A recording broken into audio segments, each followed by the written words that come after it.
in the summer of 2015, I ran an all-girls summer camp out of state for 48 teenage girls aged 12 to 17.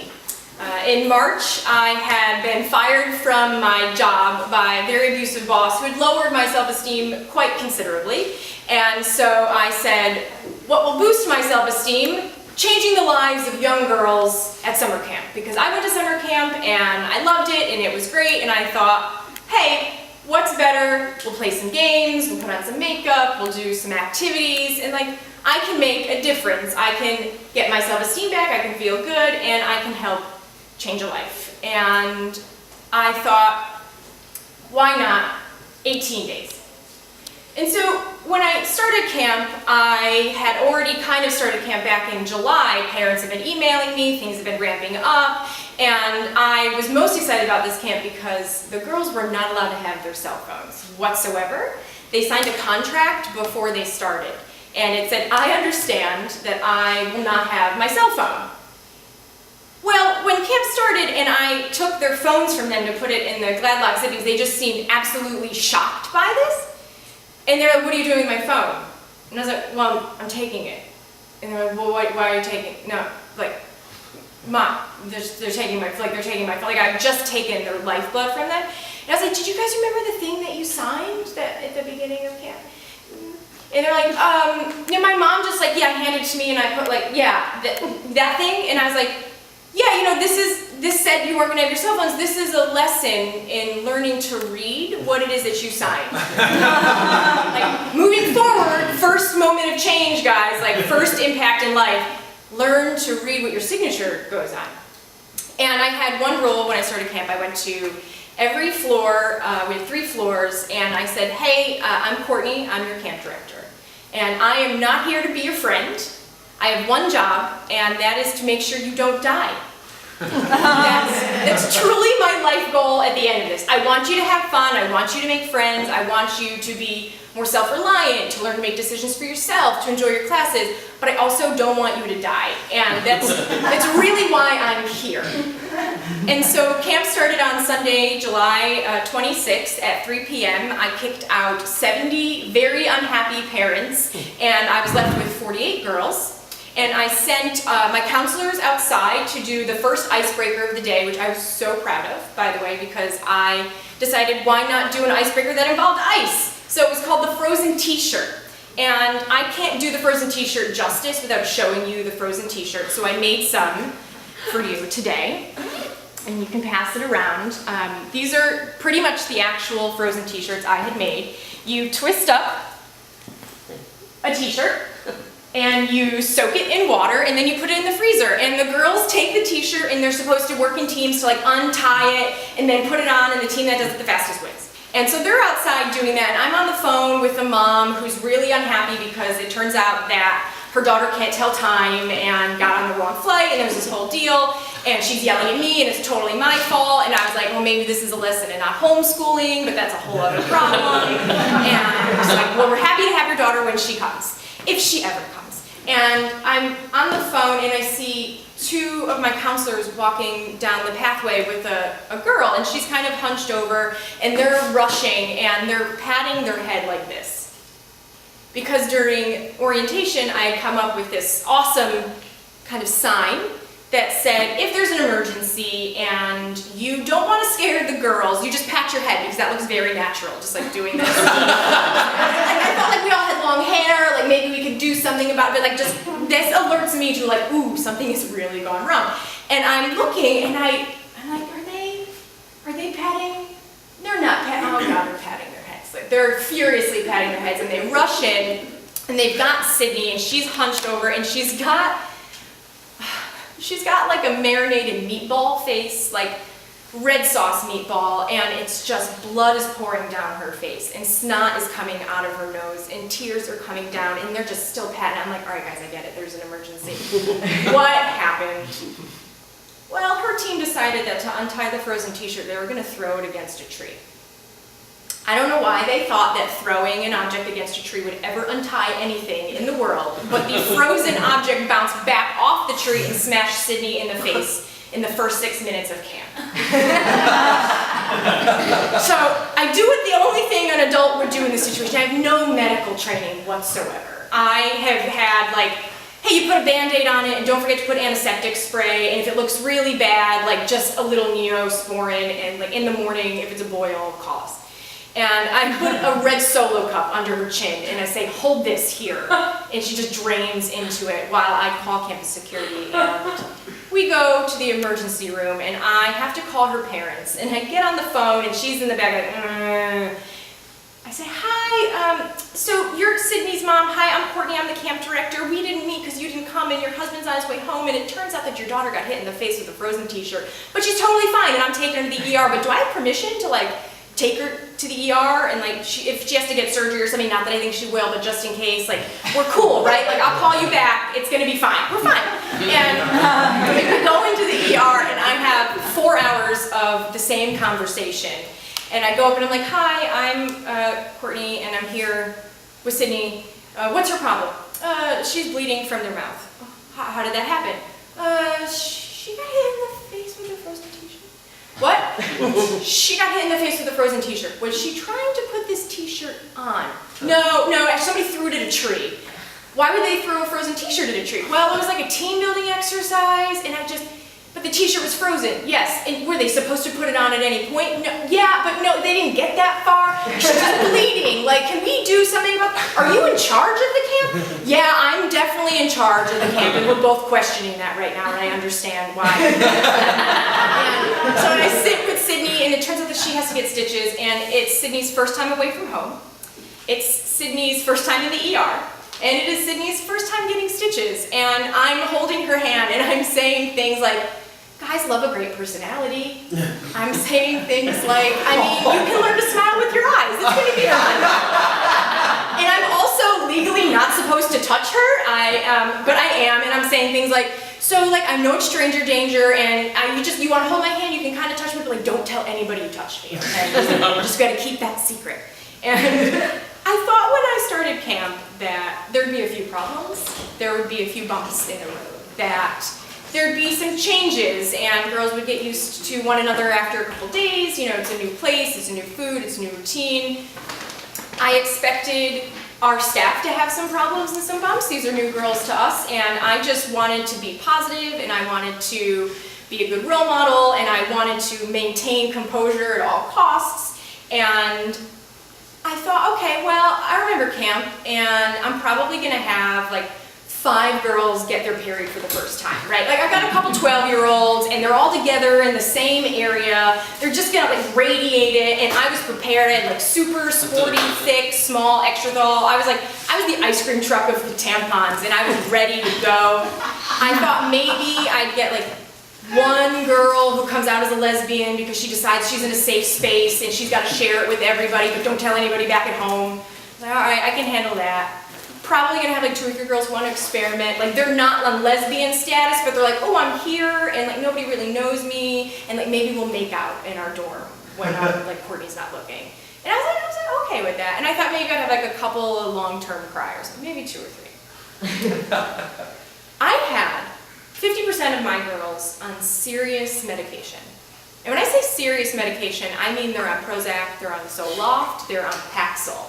These girls were diagnosed with personality and anxiety disorders as early as age 6. And nobody on my staff is built for that. And I had one girl, her mother came to me during the first day and said, so she normally goes to therapy twice a week, but while she's here, she's gonna be stopping therapy.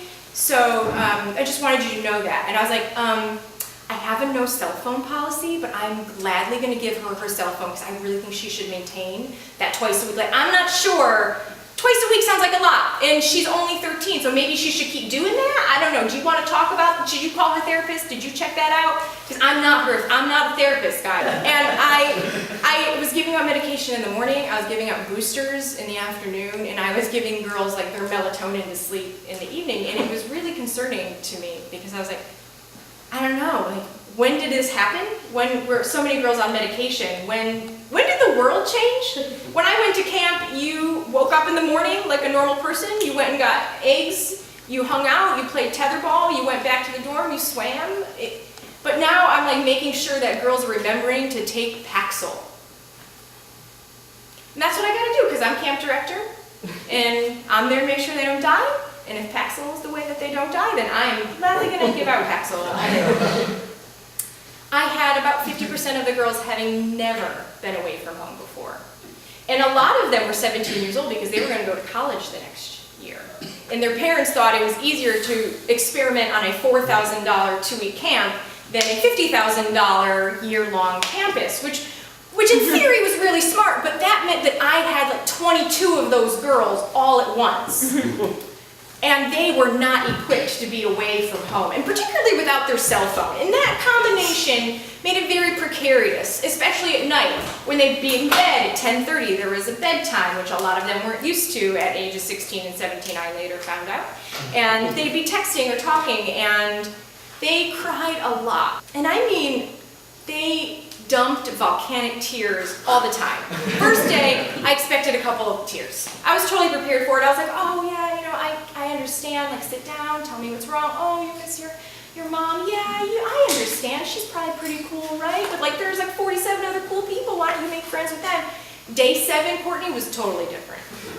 Day 7, Courtney was like, look, you've been in here now for 2 hours, 7 days in a row. That's like 14 hours of crying. I'm gonna cry because you're crying so much. I actually don't even care anymore. And I wish I could tell you I did, but you're not making friends because you're crying in my office all the time. And you're crying about not having friends. So please go outside and make friends. So I'm gonna give you like 2 minutes, get that together. When I walk back in here, you're going out. And I felt both evil and mean, but also I felt that it was my responsibility, right? Like you came here to change, you came here to grow. You crying in my office, neither of those things are gonna happen. And I've gotta be that person that apparently your mom and dad unfortunately can't be right now. So get out there, enjoy that game, because you know what, in 10 minutes you're gonna be in dinner that's gonna give you diarrhea. And I can't do anything about that either. And so it got a little rocky around day 3 when I had my first girl go home. Colleen wrote me a very lovely bulleted list, and I knew that she was 16 because her bullets were little like sunflowers, even though what was written next to the sunflower was not at all cherry. And she wrote it during her fashion class, and she came back to me and she said, Courtney, I can no longer be here. And I was like, oh, Colleen, why is that? And she's like, I have that for you. And she hands me the note, and it says things like, I don't like walking. Too much walking, Courtney. I was like, yeah, you're on a college campus, Colleen. There's no segues here. My air conditioner, too loud. I was like, well, you can turn it off. You can open the window. I fixed that problem. Like, what's next? My teacher looks like a Who from The Grinch Stole Christmas. Can't do anything about that, Colleen. I'm so sorry. She went home. She just couldn't handle it. And her mom was like, you know what? Okay, $4,000. After 3 days, I'm going to take you and take you home. And I was like, whoo. My mom would have been like, buck up, girl, because you are there. But it's a different group. And so I'm also at this point on day 4 not sleeping. The girls are at my door at 5 o'clock in the morning, at 6 o'clock in the morning, at 6:30 in the morning. They're crying nonstop. They want to get their phones, they want to call home, they don't like it, they're not making friends. And I'm not eating because the food, I have Crohn's, and the food gave me explosive diarrhea. I mean, I spent at least 2 hours in the bathroom, and I lost 10 pounds in the entire time that I was there. I ate the same meal every day, which was tuna on top of spinach with a side of ranch dressing.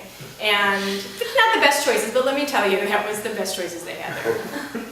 And so I'm a little weary, I'm a little tired, and the girls are starting to wear me down already, and my staff is getting a little worn down, and I'm starting to be like, we're gonna make a difference, and these girls are loving it, and they're great, everything's great, great, great, great. And it's so great that at 11 o'clock at night, I'm standing in the hallway, and a girl comes up to me, and she has a bundle of 9 big razors, and she hands them to me, and she says, I can't trust myself with these, take them, and runs.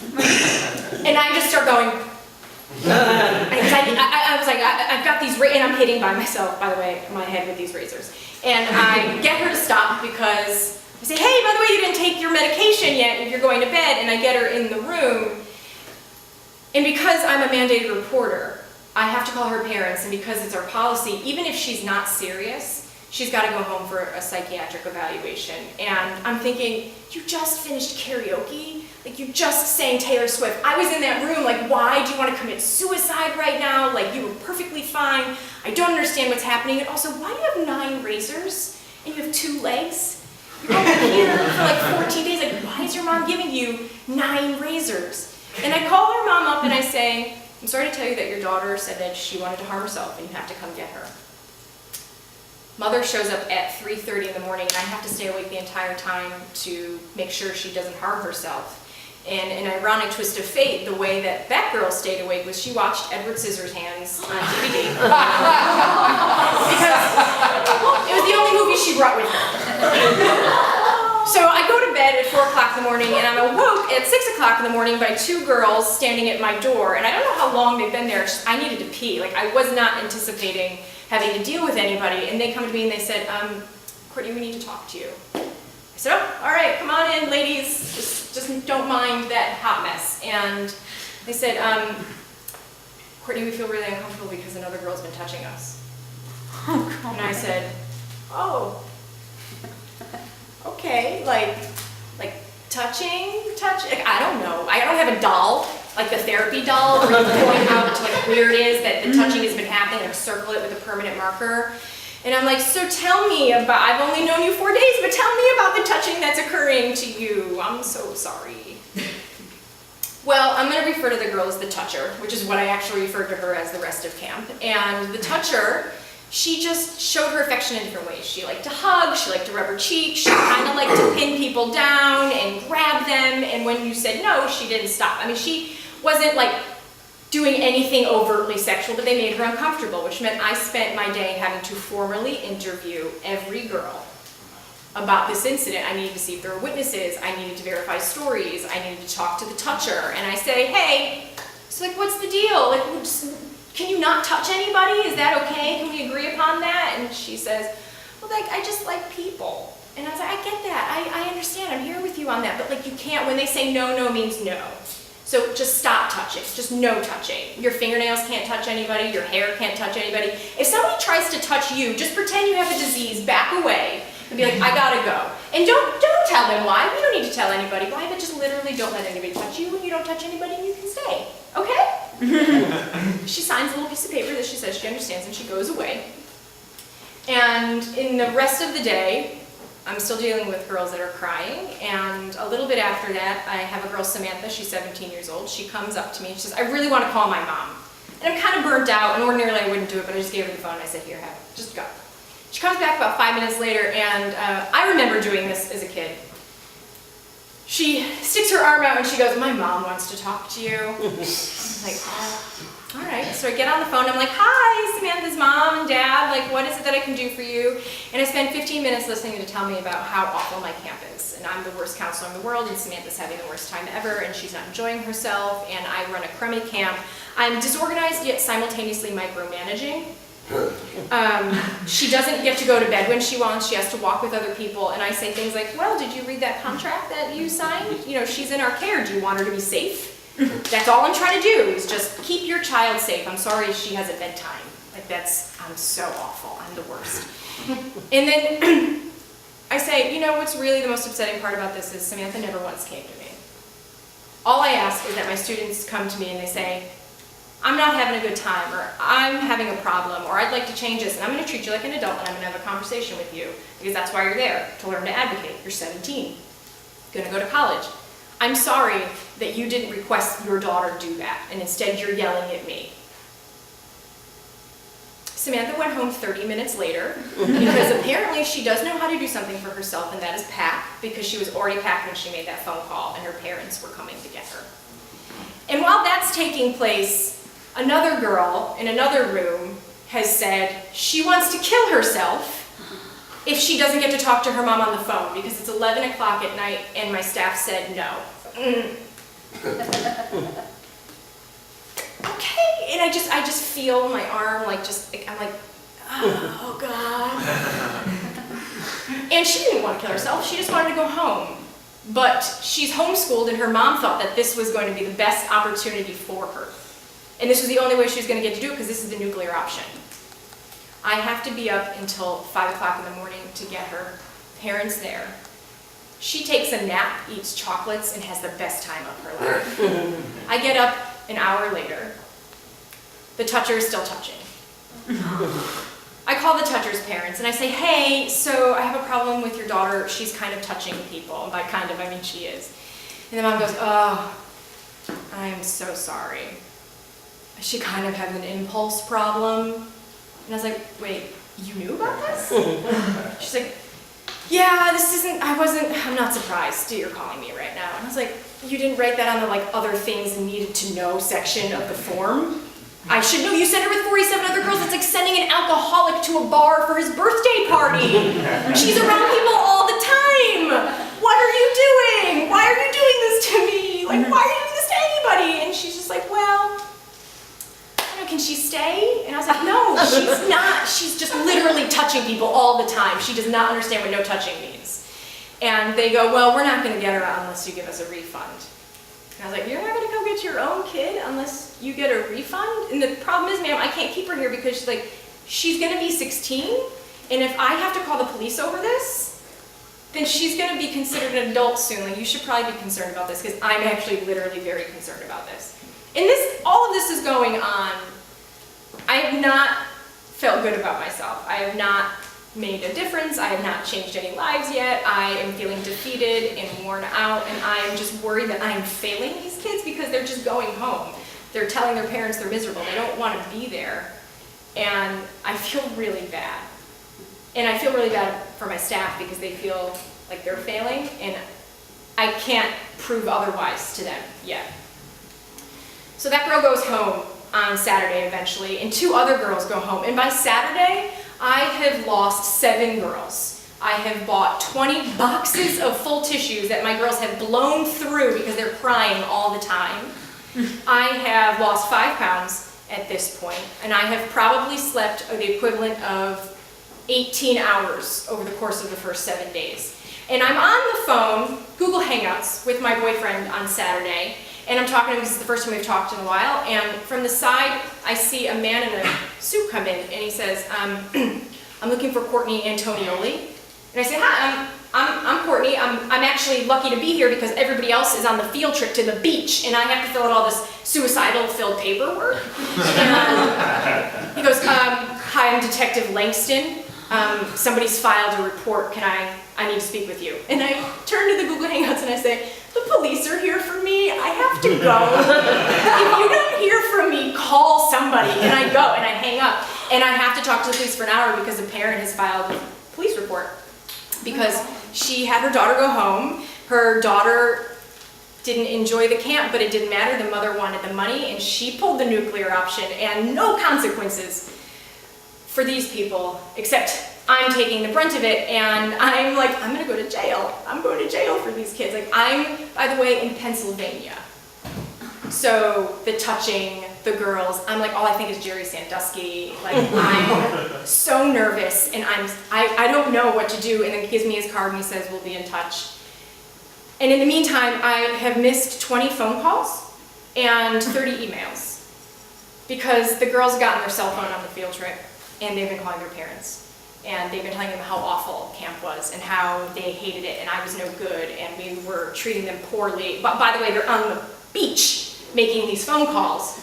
I'm talking to the police while they're making these phone calls, and I lose 6 more girls over that weekend. The parents just come, take them, and pick them up. I feel so bad come Monday because I have lost 13 girls inside of 8 days. And I don't know what it is that I'm doing wrong because no one will tell me. The girls won't talk to me, but they'll call their parents, and their parents will call me and tell me how awful I am. And I'm starting to believe it. Because the most amount of change that I've been able to make is in the girl who hasn't pooped in 4 days. She comes to me and says things like, well, I mean, there's a lot of ice cream, and I'm eating macaroni and cheese, and some French fries, and have you eaten one vegetable while you're here? No, I'm like, well, no wonder you haven't pooped. And I give her coffee, and I say, tell me what happens by lunchtime. I made her life better. She formed a sarcophagus in her hair. She smelled like a homeless person. I was getting text messages from my teachers. I taught her how to wash her hair. That was change. That was after 45 minutes of pulling out the dreadlock, by the way, that she had formed like this knot. I changed the seat cushion at camp when Charlotte shit herself on the seat cushion because she was addicted to sugar. And she got the sugar shits, and she was just mainlining pixie sticks, and she just lifted up her legs and she shit herself. And I thought Charlotte was that one girl who got her period, but no, that wasn't it at all. And I just was like, I can't do this today. And I just turned the couch over and I just kept partying. During the week, I was like very calm and I was very proud of myself. The only time I cried was after the police officer had come and he was like, are you okay? And I was like, it's not. I'm gonna be fine. He's like, don't cry. And I was like, I'm not. I'm fine. He's like, you're gonna cry, and I'm like, no, no. And then I just had to get it together, right? So the time that I lost it, I actually went to dinner for the first time, and I'm in the cafeteria, and I see a girl, and she's pouring salt into her lanyard. We all wear lanyards, and she's just pouring salt, just pouring it. And she gets another one, she's pouring it, and I'm like, what are you doing with this salt? And then they tell me that she's been throwing salt at people for like the past 4 days. And that's why it clicks that teachers have been complaining that the salt shakers have been empty all week. And I was like, I just thought they just weren't restocking, but this girl's been hoarding salt, breakfast, lunch, and dinner. And I go over there and I'm like, is there salt in your lanyard? She's like, no. Like, I know there's salt in your lanyard. She's like, I don't know, there's no salt in my lanyard. So I take the lanyard from her and I dump it. And there's just a pile of salt on the table. I'm like, that's salt. That's salt in your lanyard. Do you have like a sodium problem? Are you deficient? Are you sweating? Do you need this? Do you lick it off your finger during the day? What are you doing? I like to throw it at people. It's my voodoo salt. I'm like, what is wrong with you? You're throwing salt at people. And I'm losing it. And my teachers are taking Snapchat videos of me and pictures of me. You know, I really thought that I could go there and make a difference. And I think the truth is that they didn't change. At the end of the day, they got what they wanted, and at the end of the day, their parents caved to what it is that they were supposed to learn in the first place, and I felt like I failed them because I wanted them so much to just do one thing. Stand up for yourself. Learn to speak for yourself. Be kind to someone else. They just didn't. And I don't know what it is. And I wish I could say that I think that they're out there in the world right now being like, you know, remember that time that Courtney told us not to call Tony fishy? Like, yeah, that hurts people's feelings. We shouldn't call people names. They called her fishy the entire time because she didn't know that her vagina smelled like fish. And she thought they were just like giving her a nickname. And I was like, oh my God. Oh, she has no clue. I don't think I changed any of them, but they definitely changed me. Thank you.